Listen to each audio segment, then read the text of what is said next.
காவல்துறை உயர் அதிகாரி இருக்கிறாரு.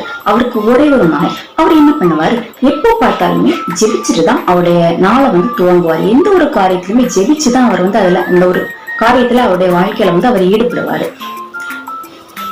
இது எப்படின்னா இத அவருடைய மகன் பார்த்துக்கிட்டே இருக்கான். என்னடா இது, நம்ம அப்பாவை ஊரே மதிக்குது, அதே நேரத்துல அவருக்கு உதவி செஞ்சு கொடுக்கறதுக்கு 1000 மடங்கு ஆட்கள் இருக்கிறாங்களே, அவரை கண்டு நிறைய பேர் பயப்பட வர செய்யறாங்களே, அப்படி இருக்கும்போது அவர் இப்படி தொட்டதுக்கெல்லாம் ஜெபிக்கிறது ஒரு தன்னம்பிக்கை இழக்கிறது போல இல்லையா அப்படின்னு அவனுக்கு டவுட்டா இருக்குது. இதான் மனசுக்குள்ளாடி அரிச்சுக்கிட்டே இருந்து அதை ஒரு நாள் கேட்டு விடலாம் அவன் தீர்மானிச்சான். அப்படி இருக்கிற டைம் ஆனா அவனையும் அவர் எப்படிதான் பண்ணியிருந்தாரு, ஒரு தேவ பக்தியோடு ஒழுக்கத்தோடு தான் வளர்த்திருந்தாரு. ஆனா அவனுடைய செல்வ செழிப்பு, வெற்றிகள், அதுக்கப்புறம் வாலிப வயசு இது அவனை விட்டு வைக்கல. அதன் மூலமா தான் அவனுக்கு இப்படிப்பட்ட எண்ணங்கள் அவனுக்கு உருவாகுச்சு.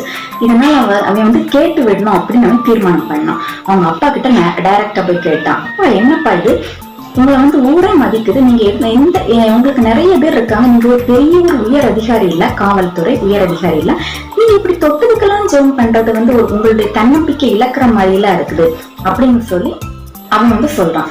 உடனே அவங்க அப்பா என்ன பண்றாரு, அவனுடைய தோல்ல கையை போட்டு அவனை இறுக்கி கொண்டாரு. அதுக்கப்புறம் சாயங்காலம் பயிற்சி நடக்கிற இடத்துக்கு போறாரு. போகும்போது அவன் கையில ஒரு தோட்டாவை கொடுக்கிறாரு.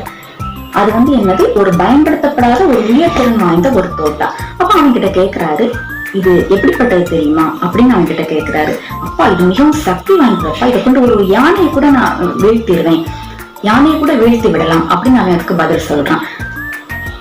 உடனே அவங்க அப்பா அந்த பயிற்சி நடக்கிற இடத்துல இருந்துகிட்டு அவர் என்ன பண்றாரு, அவருடைய பையில இருந்து ஒரு ஆப்பிளை எடுக்கிறாரு. ஆப்பிளை எடுத்து ஒரு குத்துக்கள் மேல வச்சு அவன்கிட்ட சொல்றாரு, நீ யானையை வீழ்த்த வேண்டாம், நீங்க ஒரு சின்ன ஒரு ஆப்பிள வீழ்த்து பார்க்கலாம் அப்படின்னு அவன்கிட்ட சொல்றாரு. அவன் யோசிக்கிறான், தோட்டா வச்சு வீச சொல்றாரு அப்படின்னு சொல்லி அவன் தோட்டா எரியிறான். அதுக்கு மேல பட கூட இல்லை. உடனே அவங்க அப்பா என்ன பண்றாரு, அவன் தோல்ல கை போட்டுக்கிட்டு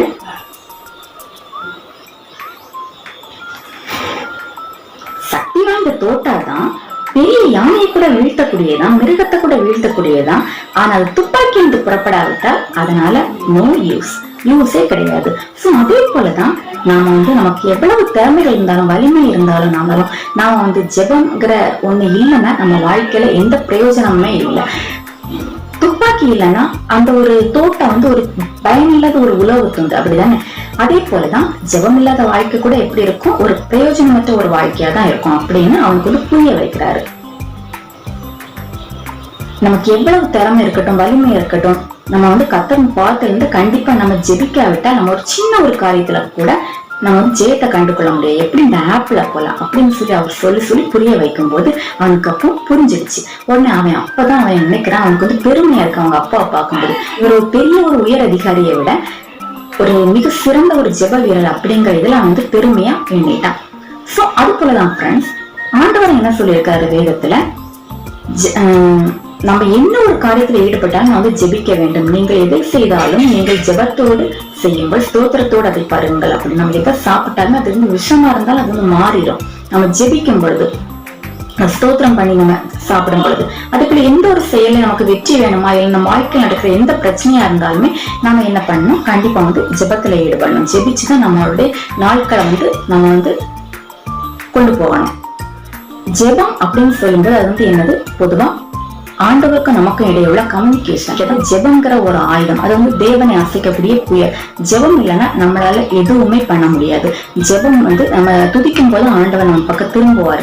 நம்மளை யாரோ தேடுறாங்க, கூப்பிடுறாங்கன்னு நம்ம ஜெபிக்க துதிக்க ஆண்டவர் நம்ம கூட உலாவுவாரு, நமக்குள்ளாடி பிரசன்ஸா இருப்பாரு. நம்ம அப்படியே அதுக்கப்புறம் நம்மளுடைய பாவங்களை நம்ம அறிக்கையிடணும். நம்ம தெரிந்து தெரியாம தவறுகள் பாவமே இல்லைனாலுமே நம்ம டெய்லியுமே நம்ம பாவங்களை அறிக்கையிடும் போது ஆண்டவன் நம்மளை சுத்திகரித்து கொண்டே இருப்பா. நமக்குள்ளாடி ஒளி தான் இருக்கும். அப்படி இருக்கும்போது நம்மளுடைய அகத்தின் அழகு எப்போதுமே முகத்தில் தெரியாது, ஜெபத்தின் அழகு தான் கண்டிப்பா முகத்தில் தெரியும். அது 100% உண்மை. அந்த ஜெப வாழ்க்கையினால முகம் பிரகாசிக்க, நம்முடைய வாழ்க்கை பரிசுத்தமா இருக்கும். நம்மளுடைய லைஃப், ப்ரேயர் லைஃபா இருந்தாலும் சரி, ஸ்பிரிச்சுவல் லைஃபா இருந்தாலும் சரி, நாம உலகத்துல என்ன ஒரு காரியத்துல ஈடுபட்டாலும் நம்ம ஜெயிக்க முடியும், ஜெபம் பண்ண முடியும். எல்லா காரியத்திலும் நம்ம ஜெபம் பண்ண முடியும். அதனால்தான் ஆண்டவர் சொல்றாரு, ஒரு பாட்டு நமக்கு தெரியும், காலையில் ஜெபிப்பதால் நீ சாத்தானின் எதிராளி, ஜெபிப்பதை மறந்து விட்டால் சாத்தானுக்கு கூட்டாளி. இப்ப நீங்க சாத்தான் எதிராளியா கூட்டாளியா அப்படின்னு நீங்க சூஸ் பண்ணிக்கோங்க. நமக்கு சாத்தானுக்கு எதிராளியாக இருந்தாச்சுன்னா நம்ம கண்டிப்பா ஜெபம் பண்ணுவோம். ஜெபங்கிறது நம்ம வாழ்க்கையில மோர் இம்பார்ட்டன்ட். இதுதான் இந்த பிரேயர் சம்பவம். இந்த ஸ்டோரி உங்களுக்கு கண்டிப்பா பிடிச்சிருக்கும்னு நினைக்கிறேன். எனக்கு பையனை போல அவருடைய மகன், அவர் என்ன பண்றாரு, அவ்வளவு பெரிய ஒரு காவல்துறை உயர் அதிகாரியா இருந்தாலும் அவர் தாழ்மைய ஜெபிக்கணும், ஜெபிச்சுதான் நாள் ஆரம்பிக்கணும், எல்லா செயல ஜெபத்தை முன்னுரிமை கொண்டு வராரு, தாழ்மையா இருக்கிறார், ஜெபிக்கணும்னு நினைக்கிறாரு.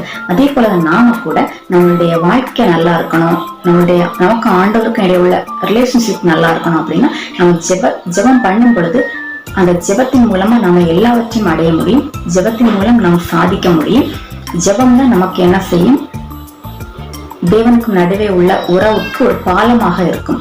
அது தேவனை விட்டு நம்மை பிரிக்காது. இந்த துப்பாக்கி இல்லாம எப்படி உலகத்தோட பிரயோஜனம் இல்லாம இருக்கும், அதே போல ஜெபம் இல்லைன்னா நம்ம வாழ்க்கையில எந்த பிரயோஜனத்தையுமே நம்ம அடைய முடியாது. ஜெபம் இருந்தாதான் அதுக்கு ஒரு வேல்யூ, நம்ம வாழ்றதுக்கான ஒரு வேல்யூ ஜெபம் கண்டிப்பா அவசியம். அதுவும் நம்பிக்கையா இருக்கணும். விசுவாசமா இருந்து நம்ம ஜெபம் பண்ணும் பொழுது நம்ம கடுகள விசுவாசம் இருந்தா கூட மலையை பார்த்து தேர்ந்து போகணும் போயிடும். நமக்கு விசுவாசம் தேவை. கண்டிப்பா நம்ம தேவனை அறிந்து விசுவாசத்தோடு எப்பொழுதும் இருந்தாச்சுன்னா ஜெபத்தின் மூலம் நம்ம எதையும் சாதிக்க முடியும். ஓகே ஃப்ரெண்ட்ஸ், இந்த சம்பவம் உங்களுக்கு கண்டிப்பா யூஸ்ஃபுல்லா இருந்திருக்கும். நெக்ஸ்ட் ஒரு சூப்பரான சம்பவத்தோடு உங்க எல்லாரும் மீட் பண்றேன். Until then, this is Jasmine John.